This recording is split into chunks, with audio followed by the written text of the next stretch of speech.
Қалампыр суы неге 60 жастан кейін денеге ерекше әсер етеді? Әр ас үйде кішкентай ғана бір банка тұрады. Көпшілік оны күнде көрсе де мән бермей өтіп кетеді. Оның бағасы бір кесе кофеден де арзан. Бірақ бір кездері оның ішіндегі дәмдеуіш алтыннан да қымбат болған.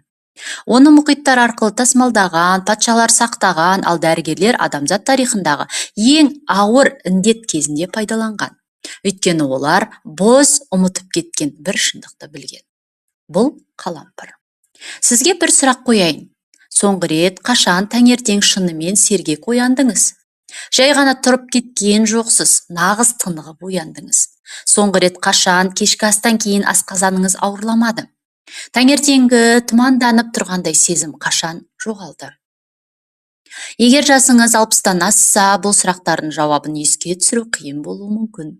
Мен сізге бүгін айтып беретін нәрсені 60, 70, тіпті 80 жастағы адамдардың пікірлерінен оқып отырып байқадым. Олар өздерін жақсы сезінуден үміт үзгендіктен айтқан. Бірақ бір сәт, бір әдет қайта-қайта кездесіп отырады. 5 түйір қалампыр, бір кішкентай кастрюль су, 20 минут баяу қайнату, ұйықтар алдында бір стақан суды ішу. Кей адамдардың байқаған өзгерістері таңғаларлық болды. Бір аптадан кейін ұйқының жақсаруы, таңертең жеңіл ояну, буындарының сіреспеуі, ас қорытудың жақсаруы. Адам ағзасы өзін жақсы сезінуді ұмытпайды. Дұрыс қолдану көрсетілсе, денеге біртіндеп өзгеріс ене бастайды. Бұл видеода сіз мыналарды білесіз.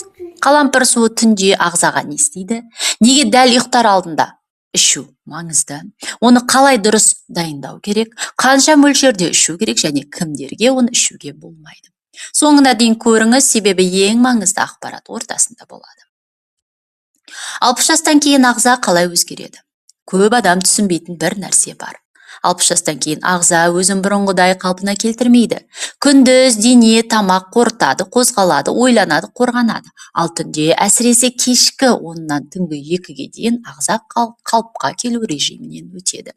Дәл осы уақытта бауыр токсиндері белсенді түрде сүзіледі, ішек қабырғалар қалпына келеді, иммундық жүйе күшейеді, қабыну азая бастайды.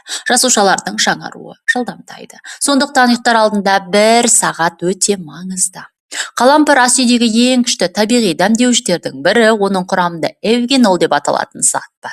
Бұл табиғи оксидант ағзадағы қабынуды азайтуға, қан айналымын жақсартуға және ас қорытуды қолдануға көмектеседі. 2010 жылғы зерттеулерге сәйкес қалампыр оксиданты мөлшері бойынша даршыннан, орегонадан және каркумадан да жоғары екені анықталған. Адамдар қандай өзгерісті байқай бастайды? 74 жастағы бір ер адам пікірінде былай деп жазды. Мен соңғы 10 жылда түнде 4-5 рет оянамын. 2 апта қалампыр су ішкеннен кейін алғаш рет түні бойы ұйықтадым дейді. 68 жастағы бір әйел таңертең қолдарының қатты сіресетінін айтқан. 3 аптадан кейін таңертеңгі ауырлық жоғала бастаған. Бұл жай ғана уәде емес. Бұл адамдардың тәжірибесі. Бірақ мұның артында нақты ғылыми түсініктеме бар. Қалампыр суының негізгі әсерлері. Ұйқыны тыныштандыруы мүмкін. Қалампыр құрамындағы эвгенол жүйкені тыныштандыруға көмектеседі, кей адамдар ұйқысының тереңдей бастаған алғашқы күннен байқайды. Қабынуды азайтуы мүмкін. Жас ұлғайған сайын буын ауруы, дененің сіресуі көбіне созылмалы қабынумен байланысты болады.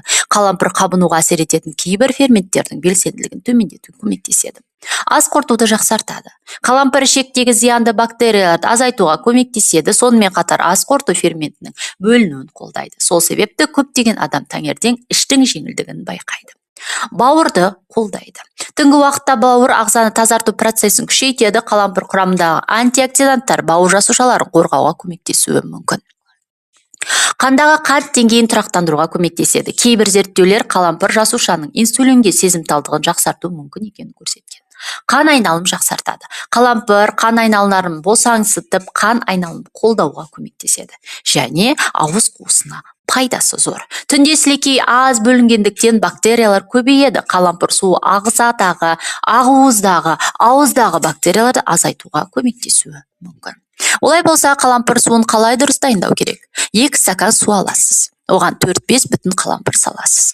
Қайнаған соң баяу отқа қоясыз. Қақпағын жауып 15-20 минут қайнатасыз. Кейін суытып сүзіңіз. Ұйықтардан 30 минут бұрын бір стақан ішесіз. Дәмі тым ащы болса, аздап табиғи бал қосуға болады.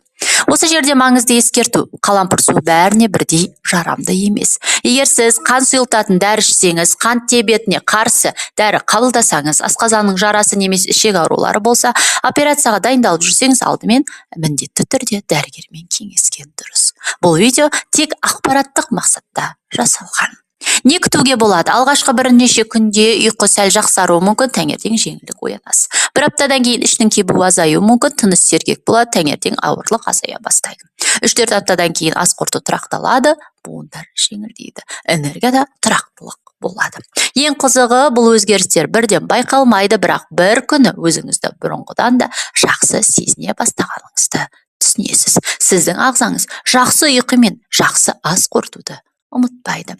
Олай болса, каналға тіркелуді ұмытпа. Келесі видеода жүздескенше.